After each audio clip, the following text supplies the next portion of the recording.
தினந்தோறும் அன்றாடம் நிமிஷம் பார்க்காம போன் வருது. அத்தனை போன் காலுமே இந்த மாதிரி இணைஞ்சிருதான். எந்தெந்த ஊர்ல தேவமாறு போட்டிருக்கு அதுக்கு பக்கத்துல கொண்டு போய் சம்பந்தம் இல்லாம ஏதாவது ஒரு படத்தை வை.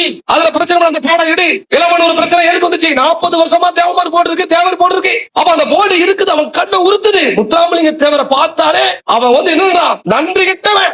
அந்த சமுதாயத்துக்கு அந்த சமுதாயம் இன்னைக்கு அதிகாரத்துல இருக்குன்னா காரணம் முத்துராமலிங்க தேவர். சாதி பாப்பவன் சண்டாரனார், சாதி சிந்தனை கொண்டவன், அரசியலுக்கு வர லாய்க்கிலும் சொன்னார், உழுதவனுக்கு நிலம் சொந்தம் சொன்னார், தலித்த தாக்குமோ என் நெஞ்ச பிளந்து ரத்தத்தை குடிப்புக்கு சமம் சொன்னார். அப்பேற்பட்ட ஒரு தலைவனை நன்றி இல்லாம இவன் பேசிட்டு இருக்கா. இதுக்கெல்லாம் நாம பொறுமையா இவனுக்கு உட்கார்ந்து பதில் சொல்லுவோம். சாதியோட பெயரை திருடுறான், அவனுக்கு நல்ல தெரியும், அவனுக்கு நல்ல தெரியும் நாம என்ன சாதி அப்படின்னு தெரியும், சாதி பேரு என்னன்னு தெரியும். அப்ப முழுக்க முழுக்க இவன் முக்குளத்தோட்ட வம்புழுக்கணும்னா இவனுடைய பட்டத்தை திருடணும், அடையாளத்தை திருடணும். நாம என்னெல்லாம் செய்தோம் அதெல்லாம் செய்வோம். அப்ப இந்த அரசாங்கமும் நாங்க யார்கிட்ட போய் சொல்ல? சிஎம் வரைக்கும், முதலமைச்சர் கிட்ட வரைக்கும் பட்டியலினத்தை சேர்ந்தவங்க அதிகாரிகள் இருக்காங்க. அப்ப எங்களுடைய குறைகள் யார்கிட்ட போய் சேரும்? நாங்க யாரு மூலியமா சொல்லுவோம்?